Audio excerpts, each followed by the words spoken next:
ಅಧ್ಯಾಯ 16. ಕಳೆದುಕೊಂಡ ಬಲ. ಈ ಒಂದು ಸಾರಿ ಮಾತ್ರ ನನ್ನನ್ನು ಬಲಪಡಿಸು. ನ್ಯಾಯಸ್ಥಾಪಕರು 16ನೇ ಅಧ್ಯಾಯ 28ನೇ ವಾಕ್ಯ. ತನ್ನ ಬಲವನ್ನು ಕಳೆದುಕೊಂಡು ಬಲಹೀನನಾದ ಸಂಸೋನನು ದೇವರ ಬಳಿ ಅಳುತ್ತಾ ಮಾಡಿದ ಪ್ರಾರ್ಥನೆ ಇದು. ಕಳೆದು ಹೋದದನ್ನು ಹುಡುಕಿ ರಕ್ಷಿಸಲು ಬರುವ ದೇವರನ್ನು ನೋಡಿ ಅಳುತ್ತಾ ಬೇಡಿದ ಪ್ರಾರ್ಥನೆ ಇದು. ಕಳೆದು ಹೋದ ಸಂದರ್ಭಗಳನ್ನು ನೆನೆಸಿ ಕಳವಳಗೊಂಡು ಕಣ್ಣೀರಿನಿಂದ ಪ್ರಾರ್ಥಿಸುತ್ತಾನೆ.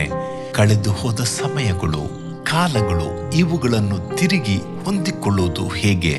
ಸಂಸೋನನು ದೇವರನ್ನು ಬಿಟ್ಟು ದೂರವಾಗಿ ಹೋದಾಗ ದೇವರೊಂದಿಗಿದ್ದ ಅನ್ಯೋನ್ಯತೆಯನ್ನು ಕಳೆದುಕೊಂಡನು.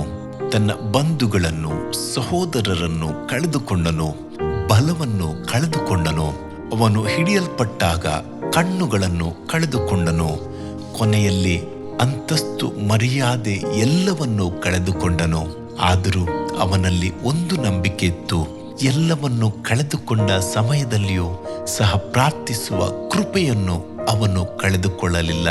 ಆದುದರಿಂದ ಕಳೆದುಕೊಂಡ ಬಲವನ್ನು ತಿರುಗಿ ಪಡೆದುಕೊಳ್ಳುವುದಕ್ಕಾಗಿ ದೇವರನ್ನು ನೋಡಿ ಒಂದು ಕನಿಕರದ ಪ್ರಾರ್ಥನೆ ಮಾಡುತ್ತಾನೆ.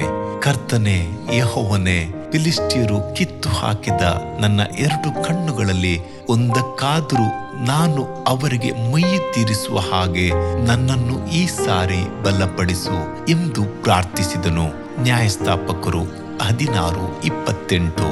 ಬಹಳ ಪರಿತಾಪಕರವಾದ ಪ್ರಾರ್ಥನೆ ಇದು. ಎಷ್ಟೆಷ್ಟೋ ಪರಿಶುದ್ಧ ಭಕ್ತ ಜನರು ಹೃದಯ ಒಡೆದವರಾಗಿ ಪ್ರಾರ್ಥಿಸಿದ್ದರೂ ಕೂಡ ಈ ಪ್ರಾರ್ಥನೆಯು ಎಲ್ಲ ಪ್ರಾರ್ಥನೆಗಳಿಗಿಂತಲೂ ಬಹಳ ಮನೋವೇದನೆಯನ್ನುಂಟು ಮಾಡುವಂಥದ್ದಾಗಿದೆ. ಈ ದೃಶ್ಯವನ್ನು ಸ್ವಲ್ಪ ಮನ ಕಣ್ಣುಗಳ ಮುಂದೆ ತಂದುಕೊಂಡು ನೋಡಿರಿ. ದೇವರು ಅವನ ಪ್ರಾರ್ಥನೆಯನ್ನು ಕೇಳಿದನೆ. ಕಳೆದುಕೊಂಡ ಬಲವನ್ನು ಅವನು ತಿರುಗಿ ಪಡೆದುಕೊಂಡನೆ. ಹೌದು, 1000 ಸರಿ. ಹೌದು, ದೇವರು ಅವನನ್ನು ಬಲಪಡಿಸಿದನು. ಕಳೆದುಕೊಂಡ ಬಲವು ತಿರುಗಿ ಅವನಲ್ಲಿ ಬಂದಿತು. ಅವನು ತನ್ನ ಕೈಗಳಿಂದ ಆ ಮನೆಯ ಆಧಾರ ಸ್ತಂಭವನ್ನು ಒತ್ತಿ, ನಾನು ಫಿಲಿಷ್ಟಿಯರ ಸಂಗಡ ಸಾಯುವೆನು ಎಂದು ಹೇಳಿ ಬಲವಾಗಿ ಬಾಗಿಕೊಳ್ಳಲು ಆ ಮನೆಯು ಎಲ್ಲ ಜನರ ಮೇಲೆಯೂ ಬಿದ್ದಿತು. ನ್ಯಾಯಸ್ಥಾಪಕರು 16:30.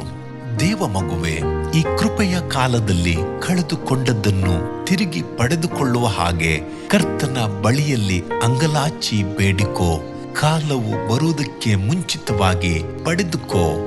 ಕೃಪೆಯ ಕಾಲವು ಕಳೆದು ಹೋಗುವ ಮೊದಲು ಪಡೆದುಕೊಳ್ಳದಿದ್ದರೆ ಅದನ್ನು ತಿರುಗಿ ಪಡೆದುಕೊಳ್ಳುವುದು ಅಸಾಧ್ಯ.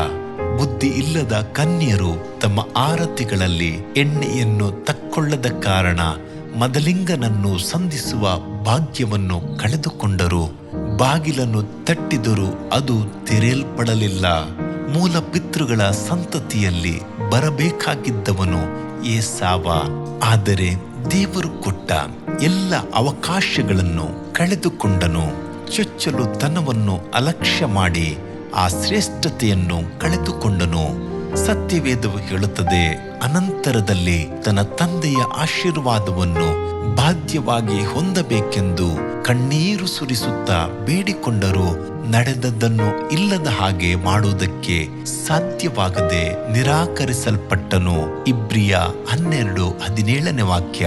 ದೇವ ಮಗುವೆ, ಕೃಪೆಯ ಸಂದರ್ಭಗಳನ್ನು ಕಳೆದುಕೊಳ್ಳಬೇಡವೆಂದು ದೇವರು ನಿನ್ನನ್ನು ನೋಡಿ ಕಣ್ಣೀರು ಸುರಿಸುತ್ತಾ, ನೀನಾದರೂ ಸಮಾಧಾನಕ್ಕೆ ಬೇಕಾದದ್ದನ್ನು ಇದೇ ದಿನದಲ್ಲಿ ತಿಳಿದುಕೊಂಡರೆ ಎಷ್ಟೋ ಒಳ್ಳೆಯದು ಎನ್ನುತ್ತಾನೆ. ಲೂಕ 19:42. ಈ ಸಂದರ್ಭವನ್ನು ಕಳೆದುಕೊಳ್ಳಬೇಡ. ದೇವರ ಕೃಪೆಯನ್ನು ಕಳೆದುಕೊಳ್ಳಬೇಡ. ಆಣೆಕಟ್ಟು ಒಡೆದ ನೀರು ಅತ್ತರು ಬರುವುದಿಲ್ಲ. ಒಬ್ಬ ಮನುಷ್ಯನು ಲೋಕವನ್ನೆಲ್ಲ ಸಂಪಾದಿಸಿಕೊಂಡರೂ ಪ್ರಾಣ ನಷ್ಟಪಟ್ಟರೆ ಅವನಿಗೆ ಪ್ರಯೋಜನವೇನು? ಅಥವಾ ಒಬ್ಬನು ತನ್ನ ಪ್ರಾಣಕ್ಕೆ ಏನು ಈಡು ಕೊಟ್ಟಾನು? ಮತ್ತಾಯ 16:26.